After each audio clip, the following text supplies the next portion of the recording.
warm welcome to today's program, and we have Harjeet ji also has joined in. Harjeet ji, you can hear us now? Harjeet ji?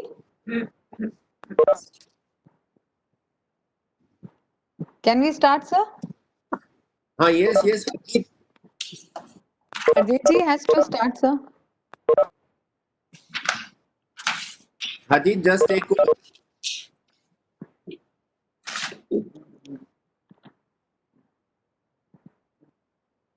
I hope I'm audible. Now you are audible. Go ahead, Harjeet. A very good afternoon. बहुत नमस्कार और बहुत स्वागत है आप सभी का to this program which is jointly hosted by DLSA East, Northeast and DLSA Shahdara. मेरा नाम हरजीत सिंह जसवाल है. मैं सचिव DLSA नॉर्थ-ईस्ट का सचिव हूँ और मैं आप सभी का, हमारे बुजुर्गों का, हमारे सारे अतिथिगण का, हमारे डिग्निटरीज का, रिसोर्स पर्सन्स का मैं बहुत स्वागत करता हूँ तीनों DLSA की तरफ से. आज एल्डर्स डे है. आप इस दिवस की, इस डे की आप सभी को शुभकामनाएं. ये world elders day is celebrated from the year 1990. जैसे कि आप सभी को ज्ञात होगा, आपकी नॉलेज होगा, संयुक्त राष्ट्र ने 1990 में पहली बार इस दिन को 1 अक्टूबर को वर्ल्ड एल्डर्स डे के नाम से मनाने का फैसला लिया था. ये वर्ल्ड एल्डर्स डे क्या है और हम क्यों बनाते हैं? जैसा कि मैंने बताया, ये एक साल भर का कैंपेन होता है यूनाइटेड नेशंस का, यानी कि संयुक्त राष्ट्र का, जिसमें हम कोशिश ये करते हैं कि बुजुर्गों के मुद्दों को, बुजुर्गों की परेशानियों को, बुजुर्गों के जो कंसर्न्स हैं, इशू हैं, उनको हम पब्लिकली एड्रेस कर सकें, उनकी समस्याओं का निवारण कर सकें और उनके जो एक्सपीरियंस है उनको हम साझा कर सकें. इसी विषय पे हम आगे आज बात करेंगे. हमारे साथ जुड़े हुए हैं हमारे Delhi state legal service authority के members secretary Shri Kamaljeet Arora sir. आपका बहुत स्वागत है sir. On behalf of DLSA East, Northeast and Shahadra, I welcome you to this session. We also have learned IAS officer, Madam. I hope I'm audible. Yeah. Am I audible? Yes. Yes, audible. Hi. Okay. We also have with us Director WCD, learned IAS officer, Dr. Rashmi Singh. Before we proceed further, I'll introduce both our resource persons and our dignitaries. First of all, Shri Kamaljeet Arora Sahab. Kamaljeet Arora Sahab is a 1992 batch Delhi Judicial Services officer, and he is now Member Secretary, Delhi State Legal Services Authority. Sir has held various courts and has sir ने बहुत सारी अलग-अलग कोर्टों को preside over किया है, अलग-अलग areas में काम किया है, including he has held CBI court and various other special courts. पिछले करीबन 2 साल से जज साहब DSLSA के मेंबर सेक्रेटरी हैं और बहुत सारे विषयों पे काम किया है, including sir is very particular about the good and well-being of senior citizens, people like you. Talking about our other resource person, Director WCD, learned IAS officer, Dr. Rashmi Singh. She, as I said, is Director of Department of Social Welfare, Government of NCR of Delhi, and she is credited for her extremely good work as for starting gender resource centers in various districts. She has also received various international awards also on the same subject. उसने जो भेज दिया ना सुशीला ने, Now, उससे आ रही है. मैं आगे बहुत ज्यादा समय ना लेते हुए निवेदन करना चाहूंगा हमारे माननीय मेंबर सेक्रेटरी साहब को कि सर कृपया माइक ग्रहण करें और मुखातिब हों हमारे सारे अटेंडीज के साथ. Thank you. Arora sir, over to you. Thank you very much, Harjeet. Dr. Rashmi, Madam Abha, other dignitaries present और मेरे प्यारे बुजुर्गों, बड़े लोगों, सीनियर सिटीजन्स, आप सबको मेरा प्रणाम. और सबसे पहले जैसा हरजीत ने बताया कि आज वर्ल्ड एल्डर्स डे है, जो यूनाइटेड नेशंस ने 1990 में स्टार्ट किया मैं आज इस दिवस की आप सबको हार्दिक शुभकामनाएं देता हूं। मेरी तरफ से आप सबको बहुत बहुत बधाई। और मुझे इतनी खुशी हो रही है, अभी प्रोग्राम स्टार्ट होने से पहले मैं मैडम आभा से बात कर रहा था कि आप लोगों के साथ जुड़ना, हमारा जो स्वाभिमान परिसर है उसमें आना जाना रहता है, लेकिन काफी दूसरे काम होने की वजह से काफी टाइम से और इस लॉकडाउन की वजह से पिछले कुछ 6-7 महीनों से स्वाभिमान परिसर नहीं आ पाया और आप लोगों का साथ नहीं मिल पाया। और आज मुझे खुशी है कि वर्चुअली ही सही, लेकिन आप लोगों के साथ जुड़ने का मौका मिला। और खुशी मुझे इस बात की भी है, ये दोहरी खुशी है कि आज मुझे आप लोगों से, आपके एक्सपीरियंस से कुछ सीखने का मौका मिलेगा और साथ साथ आप सब लोगों की ब्लेसिंग्स भी मिलेंगी। कोई आज का दिन अच्छा दिन है, खुशी मनाने का दिन है, सेलिब्रेट करने का दिन है, तो मैं ऐसा कोई लेक्चर देने के ना तो मूड में हूं, ना लेक्चर देना चाहता हूं। और आप लोगों को लेक्चर देने का मतलब सूरज को दिया दिखाने जैसी बात है। आप सब बड़े लोग, सीनियर सिटीजन्स, किसी भी देश, किसी भी समाज का गौरव हैं।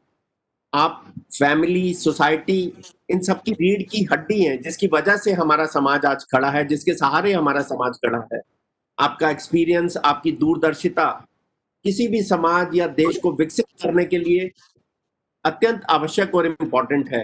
किसी भी देश को आगे बढ़ाने के लिए मेरा ऐसा मानना है कि समाज के सभी वर्गों को साथ लेके चलना बहुत जरूरी है।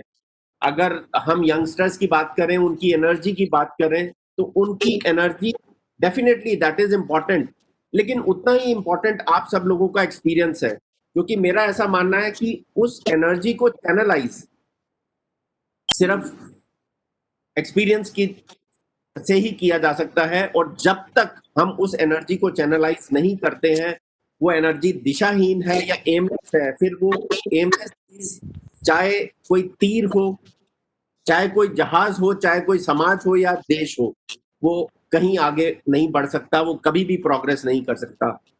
आज के टाइम में हम ये देख रहे हैं, जैसे हम आज वेबिनार से जुड़े हुए हैं, just because of advancement of this technology. और इस टेक्नोलॉजी ड्रिवन सोसाइटी में या इस टेक्नोलॉजी ड्रिवन टाइम में मैंने ऐसा महसूस किया आप सब लोगों से बात करके या आप सब लोगों के एक्सपीरियंस से, कि आपको ऐसा लगता है कि कहीं ना कहीं आप पीछे छूट गए हैं। लेकिन मेरा ऐसा मानना है कि ऐसा सच नहीं है, और आप लोगों को भी ऐसा नहीं मानना चाहिए कि आप पीछे छूट गए हैं, क्योंकि वो ना तो समाज के हित में है, ना देश के हित में। आप समाज का और हमारे देश का एक अभिन्न अंग है, एक महत्वपूर्ण हिस्सा है। And you need to be self reliant and productive. In fact you are, all of you are self reliant and productive. जरूरत सिर्फ इस बात की है कि इस बात को हमेशा याद रखा जाए।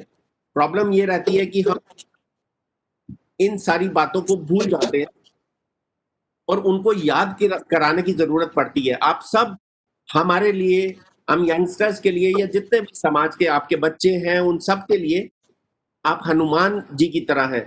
और जैसे हनुमान जी में असीम शक्तियां हैं, लेकिन उनको याद कराने की जरूरत पड़ती थी। जैसे जामवंत ने जब सीता जी को खोजने की बात थी, तो हनुमान जी को उनकी शक्तियों का एहसास कराया, उनकी शक्तियों को याद कराया कि यू कैन फ्लाई, आप उड़ के जा सकते हैं लंका तक। उसी तरीके से मेरा ऐसा मानना है कि आज हम इंटरेक्ट कर रहे हैं, आपस में बात कर रहे हैं, तो आपकी जो एक्सपीरियंस है, आप में जो असीम शक्तियों का स्टोर है, जो भंडार है, जिसको मैं चाहता हूं कि आपको याद कराऊं, ताकि वो सब आप हमारे साथ समाज में छोटे, जो आपसे छोटे हैं, जो यंगस्टर्स हैं, उनके साथ आप अपने एक्सपीरियंस को साझा कर सके, ताकि वो चीज जिसको जानने में, जिसको सीखने में, जिसको समझने में किताबें पढ़ के या किसी और तरीके से उनको 5 साल 10 साल लगे, वो आप अपने एक्सपीरियंस के थ्रू 1 महीने में, 2 महीने में उनको सिखा सकते हैं, समझा सकते हैं, पढ़ा सकते हैं।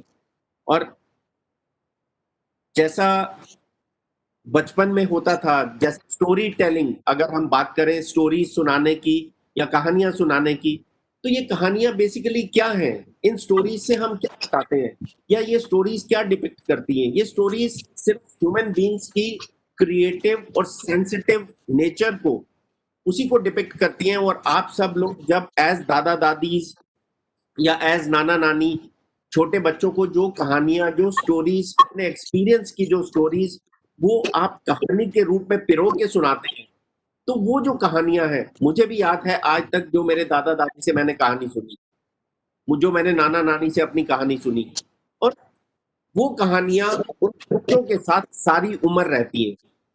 वो सारी उम्र में जितनी भी क्लासेस पढ़ने, स्कूल चले जाएं, कॉलेज चले जाएं, या जितनी भी किताबें पढ़ लें, वो उनको याद रहता है सिर्फ उस ड्यूरेशन तक जब तक उनका एग्जाम नहीं हो जाता। लेकिन आपकी जो कहानियां हैं,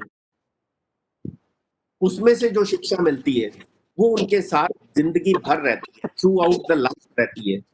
और अगर हम मेडिकल टेक्नोलॉजी की बात करते हैं तो पिछले कुछ सालों में because of development of medical technology हमारी जो लाइफ एक्सपेक्टेंसी है वो बढ़ गई है। लाइफ एक्सपेक्टेंसी से बढ़ने से क्या है कि हमारी जिंदगी में नंबर ऑफ ईयर्स ऐड हो गए हैं। वो नंबर ऑफ ईयर्स ऐड होने से हमें आप लोगों का सानिध्य मिला, आप हमारे साथ हैं, लेकिन जरूरत इस बात की नहीं है कि जिंदगी में कुछ साल ऐड कर दिए जाएं। जरूरत इस बात की है कि उन सालों में जिंदगी ऐड कर दी जाए। तो उन सालों में आपके जो उन ईयर्स हैं, years of life which are here, आप हमारे साथ हैं, जिन सालों में, जिन ईयर्स में, उनमें लाइफ ऐड करने की जरूरत है। और हमारा ये जो ऑब्जेक्टिव है आप लोगों के साथ जुड़ने का, या आप लोगों के सानिध्य में रह के आपके एक्सपीरियंस से कुछ सीखने का, ताकि हम लोग कुछ बेहतर कर पाए आपके लिए, समाज के लिए, अपने आने वाले बच्चों के लिए, वो सिर्फ आप लोगों के एक्सपीरियंस के थ्रू ही पॉसिबल है। एंड यही हमारा आज के जैसे प्रोग्राम का या ऐसे किसी भी प्रोग्राम का मकसद है। जैसा हरजीत शुरू में बता रहा था कि यूनाइटेड नेशंस ने अगर ये प्रोग्राम स्टार्ट किया, अगर ये डे स्टार्ट किया, उसका मकसद क्या है? उसका मकसद सिर्फ यही है कि आपके एक्सपीरियंस से जो भी थ्रू आउट योर लाइफ आपने अलग अलग जगह, आप अलग अलग प्रोफेशंस में, अलग अलग ऑक्यूपेशंस में जो आपने काम किया, उन कामों में काफी आपको सफलताएं भी मिली होंगी। ऐसा भी होता है कि हम एक कोई वेंचर स्टार्ट करते हैं, उसमें हमें असफलता मिलती है, उसमें हमें फेलियर मिलता है, लेकिन वो जो फेलियर है that is also very important. वो इंपॉर्टेंट किस लिए? वो इंपॉर्टेंट इसलिए है क्योंकि वो हमें लेसन ऑफ लाइफ दे के जाता है। वो हमें ये लेसन देता है कि probably we need to work more on a particular object. और आपका ये जो रिजर्वॉयर है एक्सपीरियंस का, उस रिजर्वॉयर से हम जो बाकी जो आने वाली जनरेशन है या हम लोग हैं, हमें उसके ऊपर टाइम खराब करने की जरूरत नहीं है। Straight away from your experience we can find out that okay this is the line which we have to to, इस लाइन पे अगर हम चलेंगे तो हमें सफलता मिलेगी। सो इस ट्रेड करना और थ्रू आउट इस ईयर को आगे बढ़ाना, उसका मकसद सिर्फ यही है कि आप लोगों का सानिध्य हमें मिले, आप लोगों के एक्सपीरियंस से हम सीखें, आप लोगों को सोसाइटी प्रोग्रेस में, आपको देश की प्रोग्रेस में इंक्लूड करके चले। और unless and until there is inclusivity of all sections of the society, I feel कि सोसाइटी या देश या समाज कभी भी ग्रो नहीं कर सकता। यूनाइटेड नेशंस के प्रिंसिपल की बात करें तो उसमें एक सबसे इंपॉर्टेंट प्रिंसिपल है that you have to be independent financially also, independent to take decisions of your life also, क्या आपको आगे करना है, and independent to work, opportunity of work create करने के लिए। और इसके लिए गवर्नमेंट ने काफी स्कीम्स बनाई हैं, और वो स्कीम्स बनाने के लिए कुछ ऐसा नहीं है that government is doing some favour to you, it is your absolute right, you have earned it by giving your entire life to the nation. So in return अगर कोई सोशल ऑब्लिगेशन स्टेट के ऊपर impose किया गया है constitution के द्वारा, तो that is not a favour to you, that is what you have earned by working throughout your life. तो इसी के चलते कानून में, संविधान में ये भी प्रोविजन है कि आप लोगों के लिए एक अलग से, अगर सरकार को लगता है कि कोई प्रॉब्लम्स हैं तो उसके लिए एक अलग से एक्ट बनाया जाए। और पिछले कुछ टाइम में जैसे लगा कि जितने भी यंगस्टर्स हैं या फैमिली मेंबर्स हैं या बच्चे हैं, वो अपने पेरेंट्स का properly they are not taking care of them. और एक जरूरत महसूस की गई कि सीनियर सिटीजन्स के लिए, उनकी फेवर के लिए एक ऐसा एक्ट बनाया जाए, एक ऐसा कानून बनाया जाए जिसमें उनकी जितनी भी प्रॉब्लम्स हैं, उनके रिलेटेड जितने भी इश्यूज हैं, उनके जितने भी कंसर्न्स हैं, वो अगर नॉर्मल सिविल कोर्ट्स में टाइम लगता है उसको डिसाइड करने के लिए, तो वो टाइम ना लगे और इमीडिएटली उसको रिलीफ दिलाया जाए। तो इस एक्ट के तहत, मैं इस एक्ट के ऊपर आज ज्यादा बात नहीं करूंगा, जैसा मैंने पहले कहा कि आज today is the day to celebrate. इस एक्ट के ऊपर बात करने के लिए हम फिर कभी आ जाएंगे जब भी अगर आपको जरूरत पड़ेगी। Otherwise our secretaries Harjeet is there, Vidhi is there, Sumit is there. You can contact them in case you feel any problem और आपको किसी भी तरीके की कोई असिस्टेंस इस एक्ट के तहत या आपके अधिकारों के लिए कोई भी असिस्टेंस चाहिए, तो यू आर ऑलवेज वेलकम। इसके अलावा यूनाइटेड नेशंस के प्रिंसिपल्स की अगर हम बात करें तो then principle of participation is that, जैसा मैं ये पहले कह रहा हूं कि अगर समाज की प्रोग्रेस के लिए हमें आगे बढ़ना है, देश को आगे बढ़ाना है, तो unless and until we have inclusivity, unless until we include each and every part of our society, it is very difficult. तो आप लोगों का रोल, आप लोगों का participation in terms of formulating policies, that is very important. So आपको उन शक्तियों को, अपनी जो पावर्स हैं, उनको भूलना नहीं है। आपको ऐसा फील नहीं करना that you have been left behind और यू हैव बीन नेग्लेक्टेड। नहीं, you are an important part of our society. तो आपको अपना पार्टिसिपेशन, आपको अपना व्यू पॉइंट, आपको अपना नजरिया बताना है ताकि important policies can be frame. Then self fulfilment, जो आप चाहते हैं, जैसा अभी आभा जी ने बताया कि अभी कल्चरल प्रोग्राम में से गाना गाते हैं, सोलो सिंगिंग करते हैं, कुछ म्यूजिक का शौक रखते हैं, तो it's very important that you keep your passion, you keep your चीज की आपका इंटरेस्ट है, that needs to be kept alive. ये बात कर रहा हूं कि हमें उन सालों में, उन इयर्स में जिंदगी भरने की जरूरत है। तो जिंदगी हम तभी भर पाएंगे अगर हम अपने पैशंस को, अगर हम अपने शौक को जिंदा रखें, क्योंकि शौक बड़ी चीज है। और then of course dignity and care, you have to live a life, a dignified life, and you should be provided with each adequate support and care, not only from your family members but from others in the society as such. अगर हम constitution की बात करते हैं, हमारे constitution के preamble में 4 main चीजें हैं, जिनमें से एक चीज है फ्रेटर्निटी, भाईचारा। And we need to promote that bhaichara, we need to promote that fraternity, and the moment we promote that fraternity, definitely we are going to have a civilized society, ऐसी society जिसमें हमें ये तसल्ली रहेगी कि हमारे घर का कोई बड़ा व्यक्ति अगर घर से बाहर गया है, उसके साथ कुछ गलत हो रहा है, तो मेरे मन में विश्वास है कि बाहर सड़क पे कोई ना कोई ऐसा जरूर होगा जो उनको प्रोटेक्ट करेगा। और ये फेथ, ये कॉन्फिडेंस हमारे अंदर तभी डेवलप हो पाएगा अगर हम आपस में भाईचारा क्रिएट करेंगे। So that fraternity needs to be developed for all of us, for creating a wonderful society, for creating a civilized society, हम सब के लिए अच्छे से रहने के लिए। और जहां तक हमारी अथॉरिटी की बात है, Delhi state legal service authority की, जो लोग हमारे स्वाभिमान परिसर से जुड़े हुए हैं, all of you must be aware of our authority कि हमारी दिल्ली राज्य विधिक सेवा प्राधिकरण क्या क्या करती है, क्या क्या उसके रोल्स और रिस्पॉन्सिबिलिटीज हैं, जिसमें सबसे इंपॉर्टेंट रोल और रिस्पॉन्सिबिलिटी आप लोगों के लिए है, सीनियर सिटीजन्स के लिए है, आपको आपके राइट्स के बारे में अवेयर कराने के लिए है। और जैसा ये मैंने बताया कि ये जो एक्ट बनाया गया 2007 का, उस एक्ट में जितनी भी पिटीशंस फाइल करनी है, चाहे वो मेंटेनेंस रिलेटेड है या प्रॉपर्टी रिलेटेड है, वो एक ट्राइब्यूनल में फाइल करनी है, जो डिस्ट्रिक्ट मजिस्ट्रेट के ऑफिस में क्रिएट किया गया। और हर डिस्ट्रिक्ट मजिस्ट्रेट के ऑफिस के साथ हमारे लीगल सर्विसेज क्लिनिक्स हैं। उन लीगल सर्विसेज क्लिनिक्स में हमारे लॉयर्स बैठते हैं जो आपको आपके अधिकारों के बारे में अवगत कराते हैं। इसके अलावा एक जो सबसे इम्पोर्टेंट चीज है, जैसा मैं कह रहा हूं कि आप लोगों का साथ, क्योंकि आप हमारे जो tips हैं, हमारी अथॉरिटी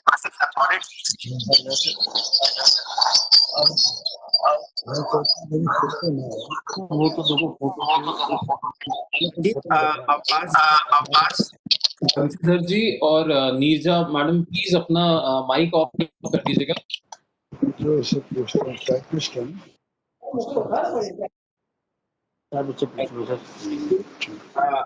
तो मैं ये मेरे को भी जानता ही नहीं आप लोगों को हमारे जो एम्स और ऑब्जेक्टिव्स हैं उनको फिल करने के लिए आप लोगों के साथ की जरूरत है। Delhi state legal service authority के साथ काफी सारे हमारे पैरालीगल वॉलंटियर्स जो हमारे साथ जुड़ते हैं, और इन पैरालीगल वॉलंटियर्स का जो मुख्य काम रहता है वो ये रहता है कि हमारी अथॉरिटी और समाज के साथ एक ब्रिज का काम करते हैं, उसको जोड़ने का काम करते हैं। और ये पैरालीगल वॉलंटियर्स कौन है? These paralegal volunteers they come from the community and most of our paralegal volunteers are senior citizens. तो मैं आप सब लोगों से ये आग्रह करूंगा, आप सब लोगों से ये रिक्वेस्ट करूंगा कि फ्रॉम टाइम टू टाइम हम पैरालीगल वॉलंटियर्स बनाने के लिए एप्लीकेशंस इनवाइट करते हैं and then we provide 3 days training programme. तो उसमें अगर आप हमारे साथ जुड़ना चाहते हैं थैंक यू जी, तो आप एप्लीकेशन फाइल करके हमारे साथ जुड़ सकते हैं और उस ट्रेनिंग प्रोग्राम के बाद you will be our paralegal volunteers, or as paralegal volunteers you can contribute to the society. You can tell other persons, other citizens of the society as to what their rights are, उनके क्या rights हैं। और अगर कहीं आपको लगता है कि किसी के साथ किसी के rights violate हो रहे हैं, उनके अधिकारों का हनन हो रहा है, तो आप उसको हमारी अथॉरिटी तक ला पाते हैं। हमारा हेल्पलाइन नंबर है 1516, उसको आप हमेशा याद रखें और अपने लिए याद रखें और बाकियों के लिए भी याद रखें। और अगर आप हमारे साथ जुड़ते हैं as paralegal volunteers, so that in itself will be a step towards inclusiveness of yourself with the society, और that will give you a sense of self satisfaction and self fulfilment as well as participation. तो ज्यादा कुछ ना कहते हुए last में मैं madam आभा कह रही थी कि हमारे साथ जो हमारे स्पेशल सेक्रेटरी हैं गौतम जी, वो एक कवि भी हैं, वो कुछ लिखते भी हैं। तो आज वो हमारे साथ तो नहीं जुड़े हुए, लेकिन मैं चंद पंक्तियां आपको सुनाना चाहता हूं।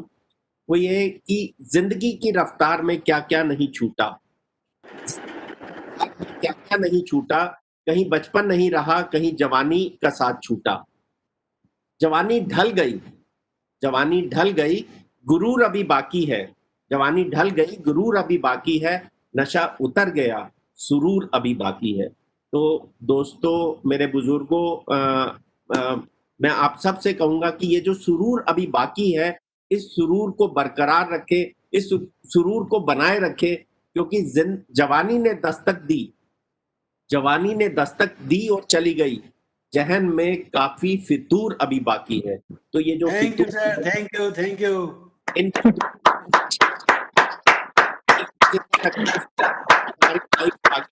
रहेगी। सो इन्हीं वर्ड्स के साथ मैं एक बार दोबारा आप सबको आज के दिन की हार्दिक शुभकामनाएं देता हूं। भगवान करे आप स्वस्थ रहें, सेफ रहें और खुश रहें। Thank you very much. धन्यवाद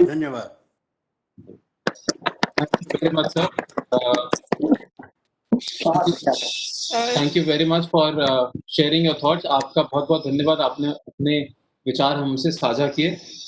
मैं अब आमंत्रित करना चाहूंगा director WCD doctor Rashmi Singh को कि वो प्लीज माइक ग्रहण करें। और Actually, Harjeet ji, actually, according to the program, little bit of information is required.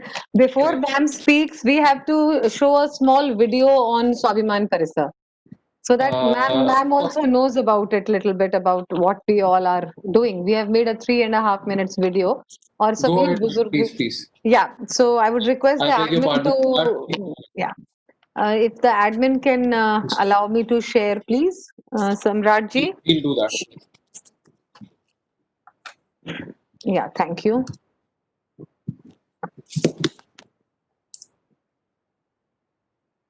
बस 1 मिनट लगेगा, मैं अपलोड कर लेती हूँ।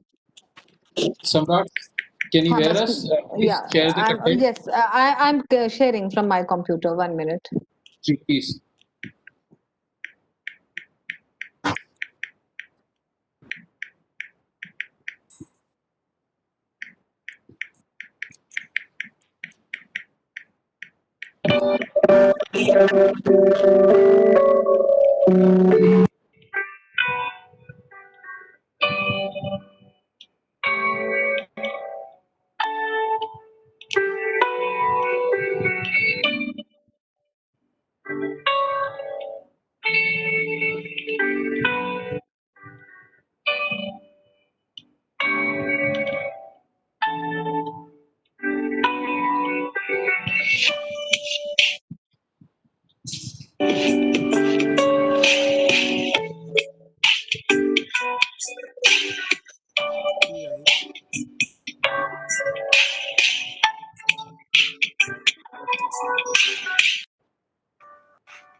Um, thank you for your attention, everybody.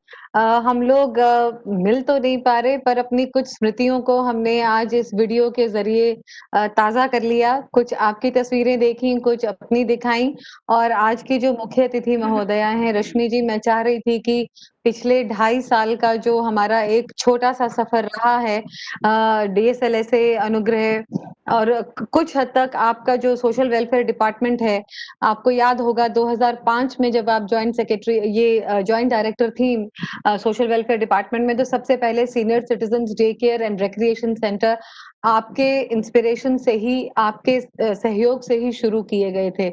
तो वो एक जो छोटा-सा पौधा 2005 में हमने एक छोटी-सी सोच के साथ शुरू किया, वो आज डीएसएलएसए की इनिशिएटिव, उनके इंस्पिरेशन, उनके सारे काम की वजह से, उनके सारे सहयोग की वजह से, उनकी सारी एनकरेजमेंट की वजह से आज 1345 सीनियर सिटीजन स्वाभिमान परिसर के मेंबर्स हैं और दूर-दूर से इसमें जुड़े हुए हैं। Harjeet ji, over to you now please. Thank you very much. I don't know how It to was a very stop sharing insightful this. video. I don't know how to stop sharing this. Can the admin do that? No, I don't know. It is done. It's already Yeah. done. Okay. Yeah. Thank you. तो Yes. आपका धन्यवाद Dr. Chaudhary for sharing the insights of this special institution which is doing so good work for this society.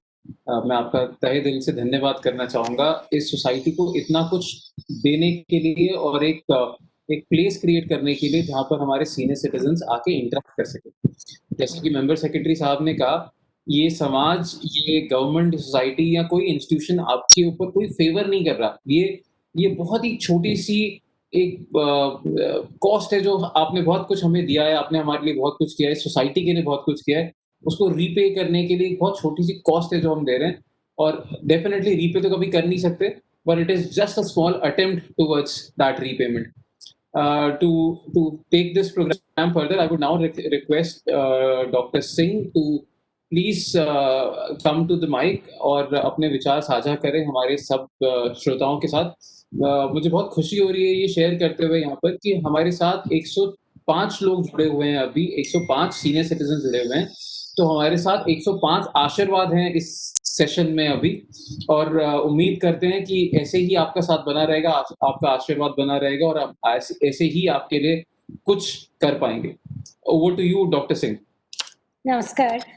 सबसे पहले मैं धन्यवाद देना चाहूँगी हमारे ऑर्गेनाइजर्स, आज के Delhi state legal service authority के जितने पदाधिकारी हैं, उनको मुझे इस कार्यक्रम में निमंत्रण देने के लिए, विधि जी ने जिनसे मेरी बात हुई, अनुग्रह से आभा जी जिन्होंने कहा कि नहीं मुझे यहाँ पे जरूर बुलाएं, और अभी जिनकी बातें हमने सेक्रेटरी डीएलएसए की जो एक सूत्रधार के भी रूप में हमारे सामने आए, हरजीत जी, और member secretary DLSA Kawaljeet Arora ji, सबको मैं बहुत बधाई देती हूँ कि आज के इस कार्यक्रम को जो यहाँ पे पिरोया गया है। और मुझे लगता है कि 108 में 3 ही कम है, वो 3 भी आप जोड़ दीजिए तो पूरी 108 माला बन जाएगी। और उसका जो प्रभाव है इस 100 से ऊपर जो लोग जुड़े हुए हैं, तो कहीं ना कहीं जो भावना है वह अन्य बहुत लोगों तक जाए, यह मैं आशा भी रखती हूँ। और सबसे पहले तो बधाई भी देना चाहूँगी उन सभी को जो कि आपके माध्यम से सुन रहे हैं या प्रत्यक्ष या परोक्ष रूप में जुड़े हुए हैं, यानी हमारे एल्डर्स जिनका आज दिन है, international day of older persons जब हम कहते हैं, तो आपने हमें यह दिन दिया है जबकि हम रिफ्लेक्ट कर सके, क्योंकि मैं यह नहीं मानती हूँ कि सिर्फ आज का दिन आपका है, क्योंकि हमारा जो संस्कार रहा है, हमारी जो पद्धति रही है, तो एल्डर्स का, बुजुर्गों का 365 दिन उनका है, उनके लिए समर्पित है। और हम सभी को इन्हीं भावनाओं के साथ जो है पढ़ाया जाता है, सिखाया जाता है कि अपने बड़ों का कैसे हम आदर करें, अपने बड़ों के अनुभव से हम कैसे ग्रहण करें। लेकिन साथ ही जो है आज एक स्पेशल दिन जब हमें मिलता है, उस दिन हम रिफ्लेक्ट करते हैं, हम इंट्रोस्पेक्ट करते हैं। हम इंट्रोस्पेक्ट करते हैं कि हम किस दिशा में जा रहे हैं, हमारी पॉलिसी क्या सही है, हम जो प्रोग्राम्स जो लेकर के आते हैं, विशेषकर सरकार से। मैं यहाँ पे WCD डायरेक्टर एवं सोशल वेलफेयर डायरेक्टर के रूप में भी आपसे जब बात कर रही हूँ, तो विशेषकर उस रूप में हम यह मूल्यांकन अवश्य करते हैं ऐसे दिनों पे कि हमें जरूरत क्या है, इस पूरे क्षेत्र में क्या करने की आवश्यकता है, नीड क्या है, और दूसरा कि हम जो कर रहे हैं उसका मूल्यांकन हम करें कि जो कर रहे हैं क्या वो सही है, पर्याप्त है या कुछ और भी करना है। और तीसरा, यदि और करना है तो उसमें हमारी प्लानिंग क्या है, रोड मैप हमारा क्या है। और मुझे बड़ी खुशी हुई यह देखते हुए कि इस तरह की प्लानिंग से अभी जो तस्वीर मेरे सामने आई स्वाभिमान परिसर की, जो आभा जी ने दिखाया, और मैं इतना गर्व महसूस कर रही थी इस बात को देख करके कि सिर्फ एक रिक्रिएशन सेंटर जिसकी कल्पना की गई 2005 में, या अभी 100 से भी ज़्यादा रिक्रिएशन सेंटर्स हैं, सिर्फ नाम के लिए कमरे की बात नहीं है। आपने तो बहुत कुछ जो है करके दिखाया। इस स्वाभिमान परिसर, डीएलएसए एंड अनुग्रह ने जो एक जॉइंट कोलैबोरेशन मैं यहाँ पे देख रही हूँ, समझ रही हूँ, वैसा कुछ करके दिखाया जो कि वाकई में एक मॉडल है। वो एक आदर्श के रूप में, जिसको कि कहीं ना कहीं हर जिले में ऐसा एक आदर्श केंद्र होना चाहिए और हर वार्ड में ऐसा आदर्श केंद्र बनना चाहिए। तो ये मैं आज जहाँ खुशी जो है वह अपनी व्यक्त कर रही हूँ, साथ ही एक अपनी आशा भी व्यक्त करती हूँ कि हम सब मिलकर के जब तक एक बड़ा टारगेट नहीं रखेंगे तो उसको शुरुआत कैसे होगी कि उसके प्रति हम कुछ एक सामूहिक रूप में काम कर सके। तो इसी ड्रीम के साथ आज ये शुरू कर रही हूँ ताकि आगे शायद कुछ वर्षों बाद आभा जी कहें, याद दिलाएं कि आज ये ड्रीम लिया गया था और देखिए हम लोगों सबने मिल करके, क्योंकि मुझे पता है कि सिर्फ एक विभाग नहीं कर सकता, ना वो सिर्फ स्वास्थ्य विभाग कर सकता है, ना वो समाज कल्याण कर सकता है, ना वो WCD कर सकता है, ना पुलिस में बहुत कुछ कर रहा है, ना अकेले वह कर सकता है, ना लीगल सर्विस अथॉरिटीज कर सकती हैं, तो ना NGOs।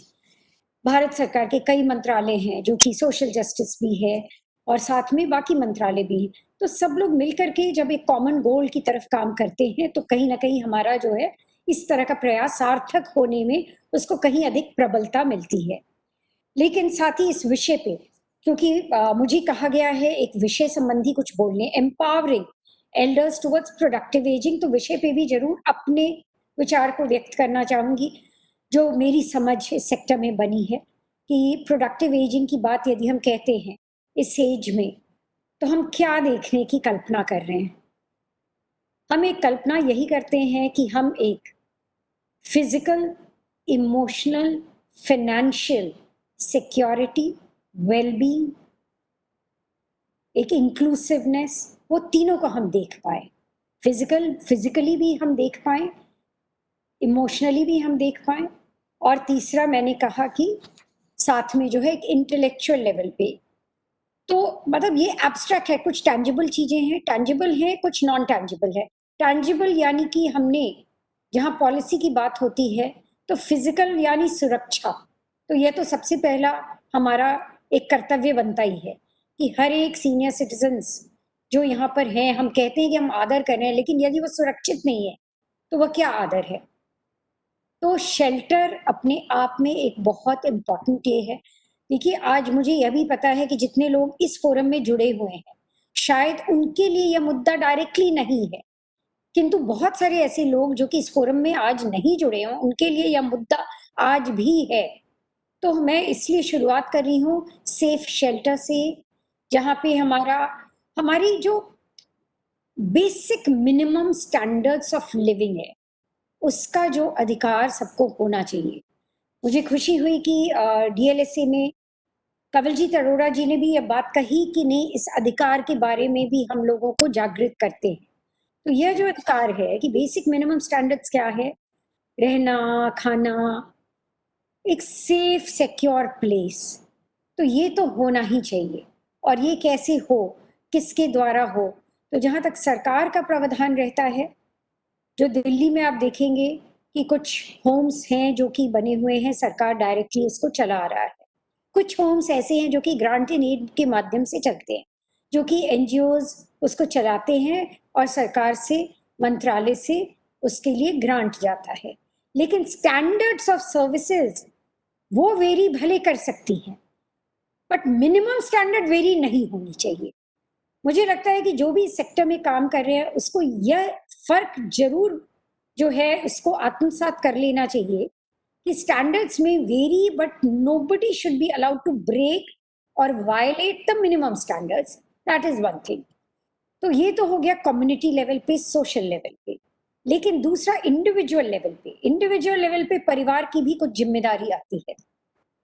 तो जब हम एम्पावरमेंट की बात कर रहे हैं तो जिस बुजुर्ग की हम बात कर रहे हैं उसमें यह जरूरत है कि उसके अपने एक तो कम्युनिटी बेस्ड अधिकार विज़वी द एक्ट प्रोविजन, जहां पर मतलब गवर्नमेंट क्या प्रोविजनिंग कर सकता है उसको तो पता होना ही चाहिए, क्या प्रावधान है, कहाँ ओल्ड एज होम है, कहाँ रिक्रिएशन सेंटर है, वो तो पता होना ही चाहिए। साथ ही व्यक्ति को यह भी पता होना चाहिए कि इंडिविजुअल लेवल पे एक्ट उसको क्या क्या और राइट्स देती है, जो कि फैमिली लेवल पे भी उसको एनफोर्स करना है। यानी कि जो मेंटेनेंस एक्ट है एल्डर्स के लिए, सीनियर सिटीजन्स के लिए, वह एक बहुत एम्पावरिंग इंस्ट्रूमेंट है, जहाँ पे कुछ ट्रिब्यूनल्स बनाए गए हर डिस्ट्रिक्ट में, 11 डिस्ट्रिक्ट्स में ट्रिब्यूनल्स बनाए गए। वो ट्रिब्यूनल्स जो कि डिप्टी कमिश्नर्स ऑफिस, एडीएम्स, जो उसको ऑपरेट करने के लिए एक एडमिनिस्ट्रेटिव एंकर का काम करते हैं। और जहाँ पे आपने अभी सुना कि डीएलएसएस जो है वो भी अपने लीगल सर्विसेज को देती है, तो वह भी एक बहुत पावरफुल इंस्ट्रूमेंट है, जहाँ पे as individual what right do I have for maintenance by my own children. मेरे बच्चों को भी यह पता होना चाहिए कि उनका क्या फर्ज है। यदि वो मॉरल राइट और नहीं इसको समझते हैं तो कम से कम कानून के डर से ही वह अपने फर्ज को पूरा करे। तो आज समय आ गया है कि इसको जितना ज्यादा पॉपुलराइज किया जाए उतना जो है लोगों के हित में हम लोग सब मिलकर के काम कर सकते हैं, जिनका की मतलब once again I am saying कि community, societal, family, government level, they are already empowered. So when we talk about empowering them, you know, let's also look at the fact that there are certain acts and legislations which have empowered them, but time to actually, you know, enforce it and implement it in letter and spirit. उसके implementation के लिए हम लोग सबको मिल करके जो है पूरी जागरूकता लानी पड़ेगी उनके प्रति, जिनको इम्प्लीमेंट कराने में लॉ एनफोर्समेंट एजेंसीज है उनको भी, जिनको जो अफेक्टेड पार्टी हैं, जो खुद वल्नरेबल ग्रुप है, उनको भी उतना ही एजुकेट करने की जरूरत है ताकि वो क्लेम कर सके, अपने हक को क्लेम कर सके। दूसरा मैं ये कहना चाहूंगी, जब मैंने फिजिकल, सोशल, इमोशनल की बात की, कहीं ना कहीं मुझे लगता है it's time to also look at the balance which we as senior citizens, you know, when I say we, maybe like, you know, in due course, when I also enter that. So what is it which I would like to see personally? मैं क्या चाहूंगी? तो मैं यहाँ पे जरूर कहना चाहूंगी कि मैं चाहूंगी कि ऐसी अवस्था में आना जहाँ पे एक इक्विलिब्रियम है, एक बैलेंस है between mind, body and soul. It's really important, really important जी। तो ये बहुत जरूरी है इस भावना को भी समझना कि सब कुछ जो है वो मतलब सिर्फ मटीरियलिस्टिक नहीं है, सब चीज भौतिक नहीं है, सब चीज जो है वो खरीद फरोख्त, मूल भाव, उससे नहीं होगा। तो एक जो बैलेंस है between mind, body and soul, उसकी भी यदि हम जितनी बात करें उतनी मदद मिलेगी लोगों को एक इक्विलिब्रियम बना करके रखने में। क्योंकि कई बार मैंने देखा है, महसूस भी किया है कि बहुत लोग, मैं पहले जैसे न्यू दिल्ली म्युनिसिपल काउंसिल में थी तो बहुत सारे लोग जो हैं वो आते थे, वहाँ भी अपना सीनियर सिटीजन्स थे, पहले कभी उन्होंने एनडीएमसी में काम किया हुआ है, लेकिन उनको कुछ और काम में मन नहीं लग रहा है, वो वापस घूम फिर करके उसी दफ्तर में आते थे और उसी दफ्तर में, उसी दफ्तर के वो उसी की राजनीति में वो मतलब घुले मिले रहते थे। मैं उनसे कहती थी कि क्या बहुत कुछ और नहीं है जिंदगी में करने को? अब तो वक्त है, तो व्हाई नॉट एक्सप्लोर जी, व्हाई नॉट, कोई बीच में बोल रहा है, तो why not explore other new things in life also. तो कहीं ना कहीं मुझे लगता है कि हम सबका यह भी फर्ज बनता है कि जिंदगी के उन चीजों के प्रति बात करने का और जागरूकता लाने का जो कि भौतिक सुखों से अलग है। तो मैंने जैसे कहा कि भौतिक तो physical comforts and physical basic minimum standards तो सबका एक एंटाइटलमेंट है ही, लेकिन एंटाइटलमेंट के ऊपर भी जो हमें आज की तारीख में बात करनी है उसमें थोड़ा सा हायर ऑर्डर थिंग्स की भी हम बात करें, यानी कि एक सेल्फ एक्सप्लोरेशन की भी हम बात करें, हम सेल्फ रियलाइजेशन की भी हम बात करें, और कहीं यह चिंतन होनी चाहिए, यह चिंतन आत्मचिंतन भी होनी चाहिए, यह चिंतन जो है सामूहिक चिंतन भी होनी चाहिए, जिसमें हम क्यों नहीं बात करते हैं वैसी चीजों का जो कि कभी शायद करने का मौका तो नहीं मिला उस व्यक्ति को जो कि उस दहलीज पे है, कि आज वह उसके पास शायद कुछ बैंक बैलेंस भी है, शायद उसके पास जो है मतलब यह सब कुछ करने का सामर्थ्य है जो कि वह पहले नहीं कर पाया, लेकिन उसके उस विचार को कोई आगे नहीं बढ़ा रहा है. So there are many things, I mean be it travel. आज की तारीख में तो मैं नहीं कहूंगी कि ट्रैवल कोई करे, लेकिन हम जब बात कर रहे हैं, अगर पॉलिसी की बात करते हैं, तो हम जरूर सोचें कि can we promote certain things, you know, where exploration of these other finer things in life, you know, be it music, be it fine arts, be it other. तो ये एक सेल्फ रियलाइजेशन जो है कि शायद मैं करना चाहता था, मैं अच्छा पेंटर बनना चाहता था, लेकिन क्या हम ऐसा कुछ कर सकते हैं कि उसको उस शौक को पूरा करने में, उस दहलीज पे जब व्यक्ति पहुंच रहा है तो उसको भी पूरा करने में हम मदद कर सके. तो ये मेरा बैलेंस में मुझे बस यही कहना था कि अपॉर्चुनिटीज इंपॉर्टेंट है, but opportunities have to be two way.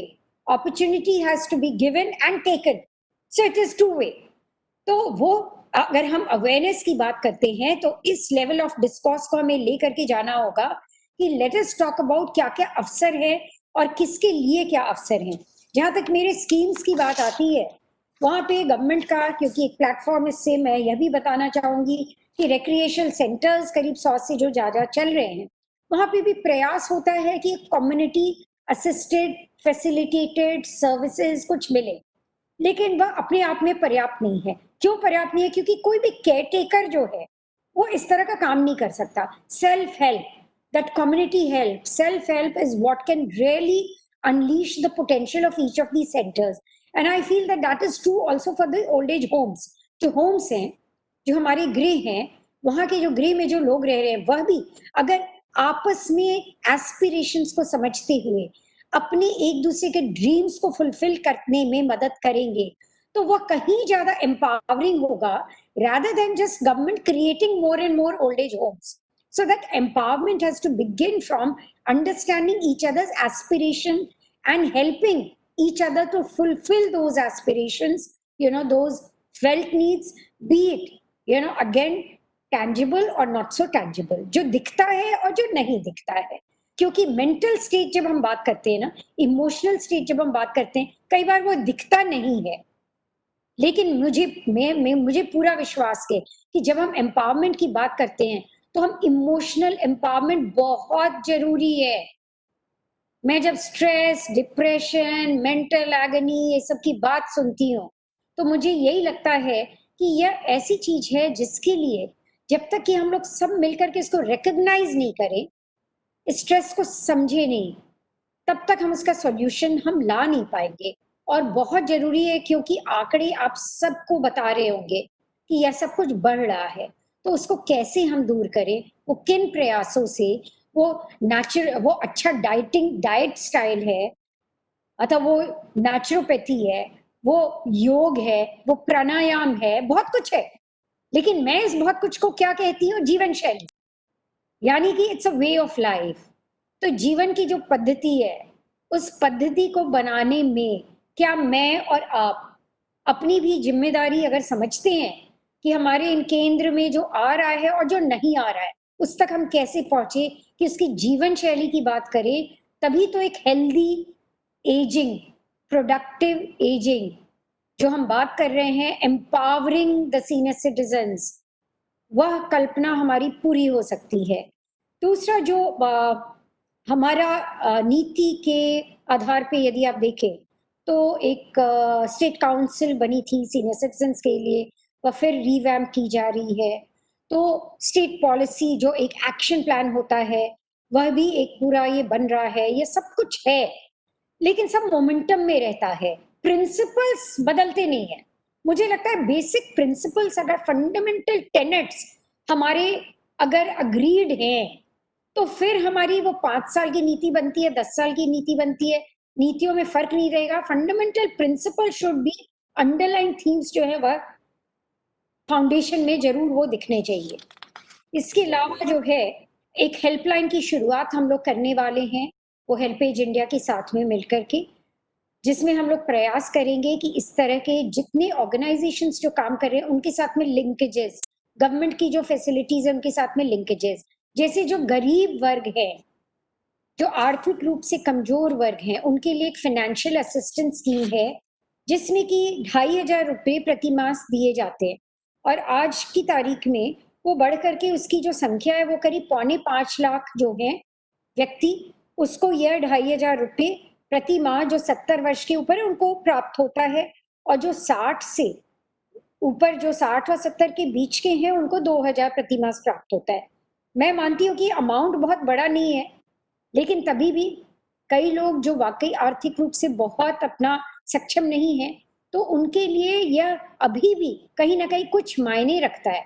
तो मैं इस फोरम से यह भी अपील करना चाहूंगी कि ऐसे व्यक्तियों से यदि आप संपर्क में आए जो कि आपको लगता है कि आर्थिक रूप में बहुत कमजोर है, जिनको जरूरत है, तो आप उनको जरूर एनकरेज करें कि वो अपना मतलब इस तरह के स्कीम्स में, भले वेटिंग होता है, ऐसा नहीं है कि वो अप्लाई करते हैं तुरंत हो जाता है, वेटिंग होता है, लेकिन कम से कम वो उस कड़ी से जुड़ तो जाएंगे। वैसे ही वो रिक्रिएशन सेंटर से जुड़े, वो हमारे होम से जुड़े।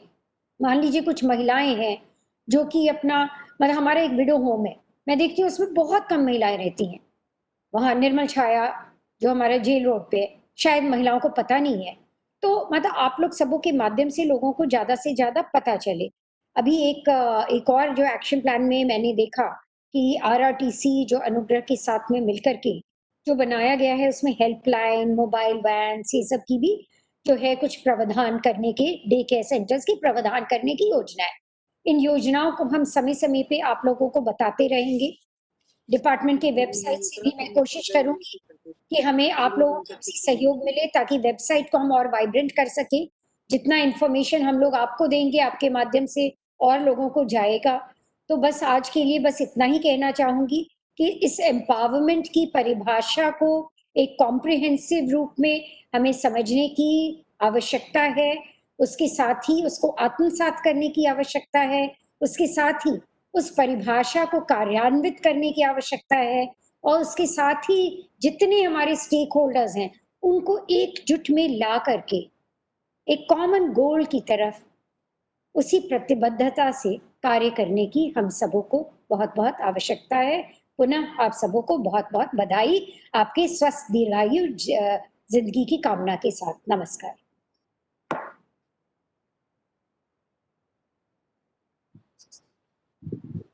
Thank you very much, ma'am. Thank you for sharing your thoughts with me, with all of us here in this August gathering.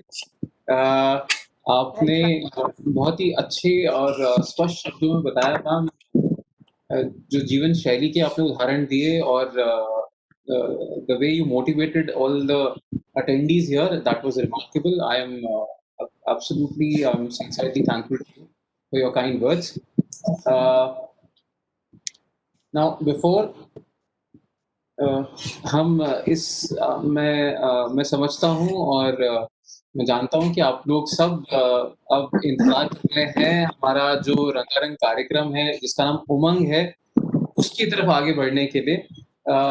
But before I do that, Umang तक पहुंचने के लिए हमारे कार्यक्रम को आगे बढ़ाने से पहले मैं धन्यवाद करना चाहूँगा हमारे सारे अतिथियों का, हमारे रिसोर्स पर्सन्स का। श्री कंवलजीत अरोड़ा साहब, thank you very much, sir, for joining here and sparing your time, and thank you for encouraging and motivating all the senior citizens. I'm also very, very thankful to Director WCD. Thank you very much, ma'am. You spared some precious time out of your extremely, extremely busy schedule.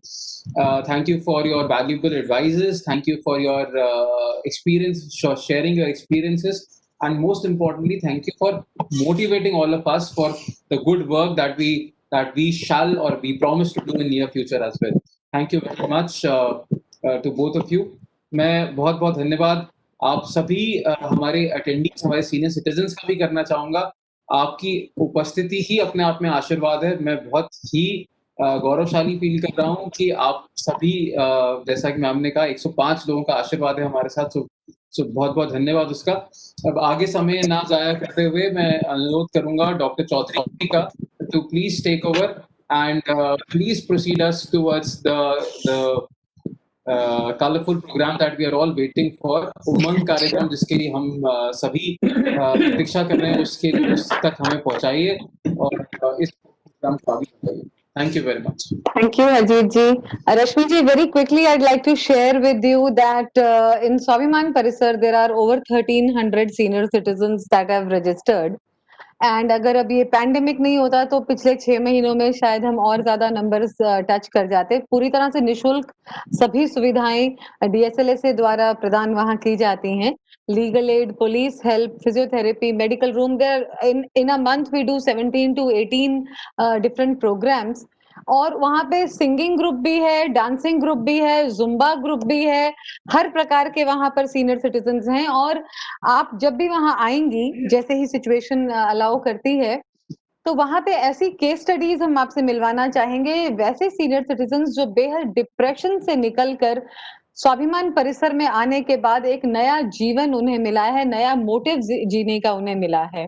Depression severe depression patients जो अब musical instrument सीख के, acupressure सीख के, नई skill सीख के, legal paralegal volunteers बन के समाज को वापस कुछ वो दे रहे हैं। So, or also I would like to share with you that this initiative was taken when Honorable Ms. Justice Geeta Mittal ma'am was the acting Chief Justice here. And then she got transferred to Jammu Kashmir, but she carried in her heart a very big part of Swabiman Parisar to Jammu Kashmir. And seeing this model, she has set up in 5 districts. In Leh, the highest one is in Leh Ladakh, which we started in October last year. So Samba, Kathua, Srinagar, Jammu. Today morning there were 2 hours program from all those centers today morning, which Justice Mittal was sitting and watching and also participating in the same. So what you said with your dynamism and with of course with unflinching support of Kamaljeet Singh sir and his entire team, it will be our dream that all the districts of Delhi are eventually and soon covered with this campaign called Aging with Dignity. So our first presenter today, who will be giving the song of Hope of Life, is Mrs. Rajkumari. She is going to present a song to you now.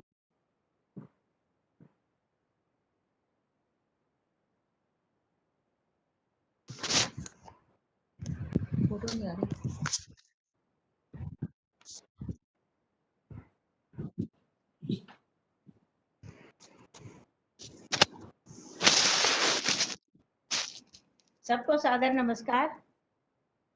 जिंदगी जिंदा दिली का नाम है। जिंदगी प्यार का गीत है।